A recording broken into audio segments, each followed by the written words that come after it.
Hello viewers, আপনি কি অটোক্যাডে কাজ শুরু করেছেন? তো শুরুর দিকে আমাদের এমন কিছু ভুল হয়ে থাকে যেগুলোর কারণে আমাদের পুরো ডিজাইনই কিন্তু ভুল হয়ে যেতে পারে, অথবা আমাদের ডিজাইনের যে কাজের যে গতি, সেই গতিটা কিন্তু অনেক কমে যেতে পারে। তো আজকের ভিডিওতে আমরা জানবো প্রথম অবস্থায় আমাদের সাধারণত 5টি ভুল, যেগুলো না জানলে আমাদের কাজের গতি হবে অনেক অনেক ধীর, এবং আমাদের ড্রয়িং করার যে সময়টা সেটাও কিন্তু নষ্ট হয়ে অনেক অনেক সময় কিন্তু নষ্ট হয়ে যাবে। তো ভিডিওটা মন দিয়ে দেখুন, কারণ এই টিপসগুলো কিন্তু আপনি বই অথবা সাধারণ টিউটোরিয়ালে পাবেন না। তো চলুন শুরু করা যাক। তো প্রথমত আমরা যে ভুলগুলো করি তার ভিতরে 1 নম্বরটা হলো অপ্রয়োজনীয় লেয়ার ব্যবহার করা। তো লেয়ারটা কি, আমরা যেহেতু ডিজাইন বা ড্রয়িং করার সময় আমরা বিভিন্ন কালার বা বিভিন্ন কালারের কম্বিনেশন আমরা কিন্তু ডিজাইনগুলো করে থাকি, যেমন দরজা, জানালা, সিঁড়ি, তারপরে আপনার ওয়ালের, এগুলো আলাদা আলাদা কালার আমরা ব্যবহার করি। তো আমরা লেয়ার প্রপার্টিসের ভিতরে বা লেয়ার ম্যানেজার প্রপার্টিসের ভিতরে যাব। তো লেয়ার প্রপার্টিসের ভিতরে যাওয়ার জন্য আমাকে কম্পিউটারের কিবোর্ড থেকে লিখে এন্টার প্রেস করলে কিন্তু আমরা লেয়ার প্রপার্টিসে যেতে পারবো, অথবা এখানে লেয়ার যে টুল বার দেখতে পাচ্ছেন, এখান থেকে আমরা এই লেয়ার প্রপার্টিস, এখান থেকে layer properties manager, layer and layer properties, এখানে গেলে কিন্তু আমরা এই লেয়ার বক্সের ভিতরে যেতে পারবো, লেয়ারের যে প্রপার্টিস বক্স সেখানে যেতে পারবো। তো এখানে এটার উপরে ক্লিক করলে আমাদের এরকম একটা বক্স বা এরকম একটা ইন্টারফেস চলে আসবে। তো এখানে আমরা লেয়ারের যে বক্সটা দেখতে পাচ্ছি, এখান থেকে আমরা কিন্তু নতুন নতুন লেয়ার তৈরি করে কাজ করতে পারি। তা আমরা অনেক সময় এখানে অনেকগুলো অপ্রয়োজনীয় লেয়ার তৈরি করে ফেলি। যেমন ধরুন, এখান থেকে লেয়ার ক্রিয়েটের ভিতরে আমরা ক্লিক করে আমাদের মতো করে অনেকগুলো অপ্রয়োজনীয় লেয়ার আমরা ক্লিক করে এখান থেকে কাজ করি। কিন্তু আপনি যদি প্রথমেই আমরা এখানে যদি লেয়ার ক্রিয়েট করে নাম দিয়ে দিই, যেমন আমি এই লেয়ারটার নাম দিয়ে দিলাম উইন্ডো।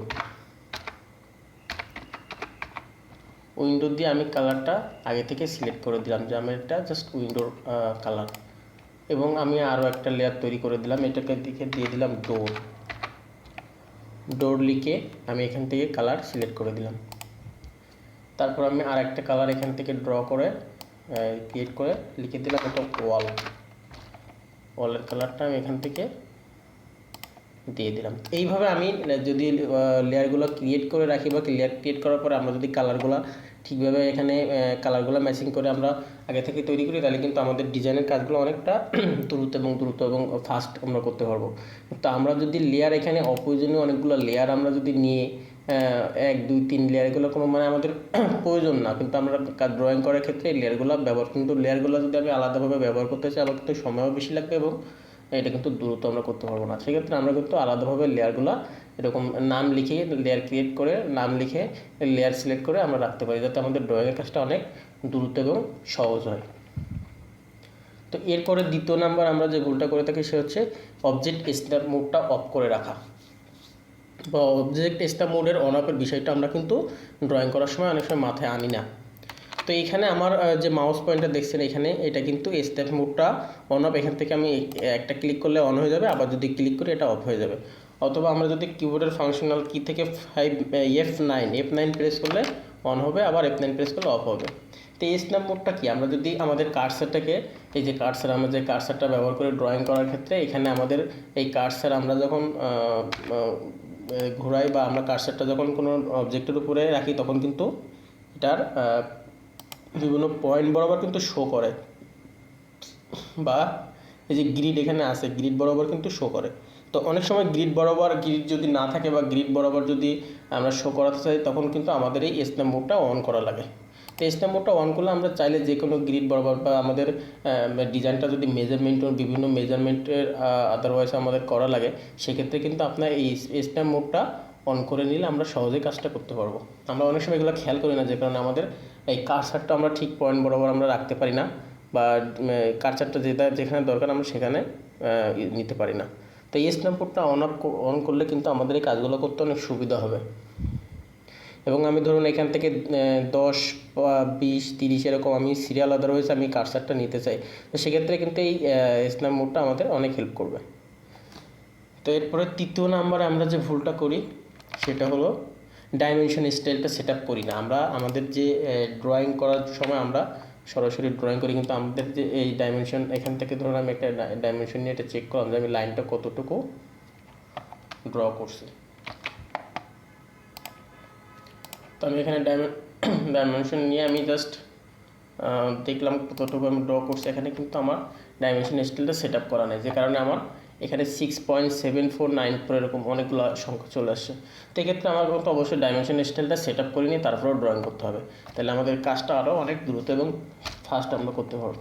তো ডাইমেনশন স্টাইল সেট আপ করার জন্য আমাদের কম্পিউটার কিবোর্ড থেকে ডি লিখে জাস্ট এন্টার প্রেস করলে কিন্তু আমরা ডাইমেনশন স্টাইলের প্রপার্টিসে যেতে পারবো।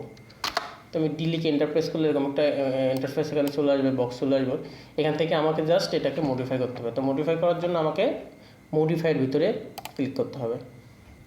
মডিফাইয়ের ভিতরে ক্লিক করার পরে প্রথমে আমরা যে চেঞ্জটা করবো, এখানে আপনারা এখানে যে অপশনগুলো দেখছেন এর ভিতরে প্রথমে ইউনিট ফরম্যাটটা চেঞ্জ করব। এখানে এটাকে আর্কিটেকচারাল করে দিব, এরপর প্রিসিশন যেটা দেওয়া আছে এটা 00 করে দিব, তাহলে এই অনেকগুলো সংখ্যা কিন্তু আসবে না। এখানে আর আমরা চেঞ্জ করব না।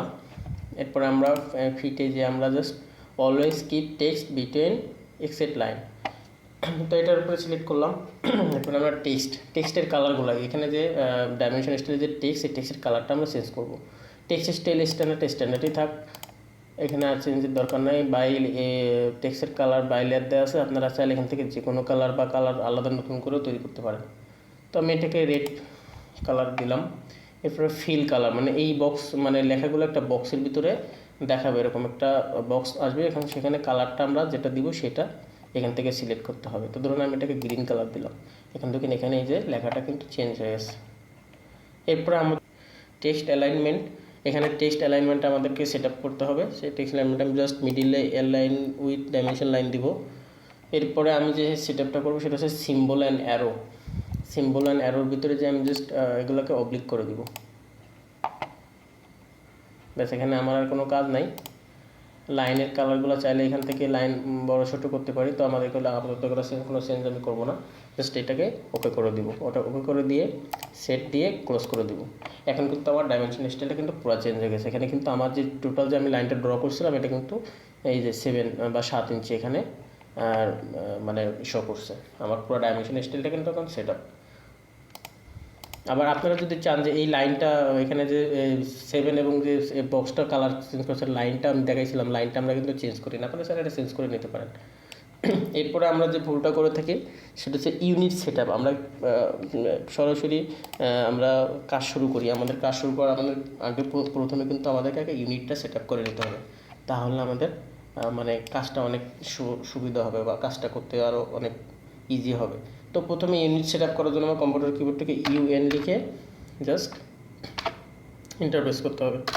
ইউএন লিখে ইন্টারপ্রেস করলে কিন্তু এরকম একটা বক্স চলে আসবে, ইন্টারপ্রেস চলে আসবে। এখান থেকে আমরা জাস্ট প্রথম যে টাইপ যেটা আছে এটাকে আর্কিটেকচারাল করে দিব এবং প্রিসিশন ওই যে আগের মতোই 00 করে দিব এখন আমাদের। আর এখানে ইঞ্চি দেওয়া আছে, আমি ইঞ্চিতেই রাখবো, আপনারা চাইলে ফিট বা মিলিমিটার এগুলো যা ইচ্ছা রাখতে পারেন। আমি জাস্ট ইঞ্চিতে রেখে এখন ওকে করে দিলাম। আমার ইউনিটটা কিন্তু এখন সেট আপ হয়ে গেল। এখন আমি এখান থেকে যতটুকু মেজারমেন্ট করতে চাই আমরা এখানে মেজারমেন্ট করতে পারবো।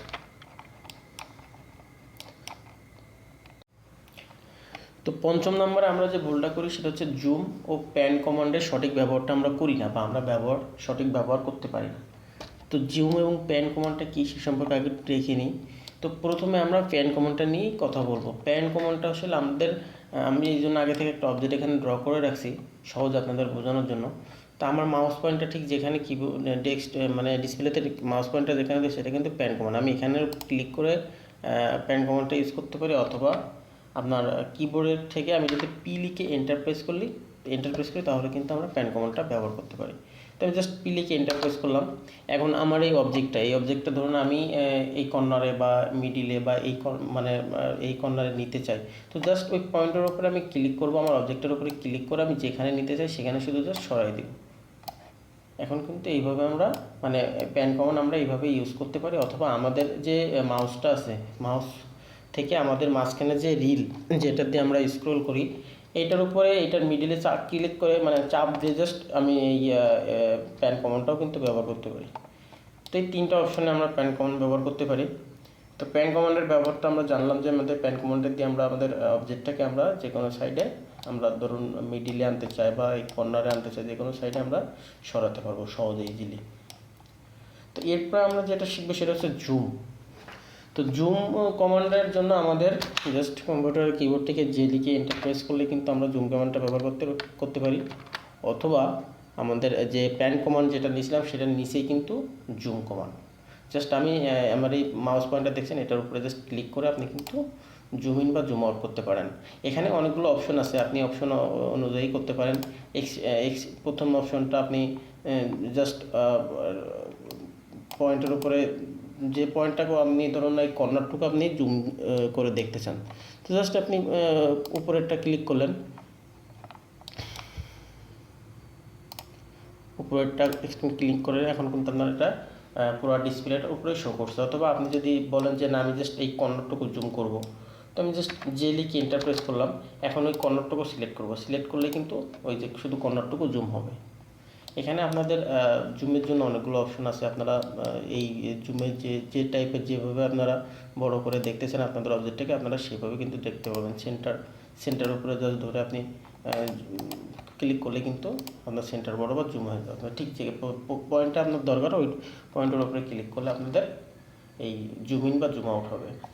অথবা মাউস পয়েন্টের মাঝখানের যে রিল যেটাতে আমরা স্ক্রল করি এটার উপরেও কিন্তু আমরা ক্লিক করে জুম ইন এবং জুম আউট করতে পারবো। তো ফাংশনালভাবে যদি আমরা জুম ইন জুম আউট করতে চাই তাহলে আমাদের এই যে ডিসপ্লের যে মাউস পয়েন্ট আমি যেখানে শো করছি সেখানে কিন্তু এই অপশন, আদারওয়াইজ আপনারা এখান থেকে জুম ইন বা জুম আউট করতে পারেন। সব ধরনের অপশন আপনারা এখানে পাবেন, সবগুলো আপনারা ট্রাই করবেন এবং এই প্রপার শেখার চেষ্টা করবেন। তো আজকের ভিডিওটা এই পর্যন্ত ছিল। ভিডিওটা যদি ভালো লাগে অবশ্যই লাইক কমেন্ট করবেন এবং চ্যানেলটাতে কিন্তু সাবস্ক্রাইব করতে ভুলবেন না। এবং নতুন নতুন আরও টিপস পেতে আমাদের চ্যানেলটাকে সাবস্ক্রাইব করার পাশাপাশি বেল আইকনটাতে অবশ্যই ক্লিক করবেন। তো সবাই ভালো থাকবেন এবং সুস্থ থাকবেন।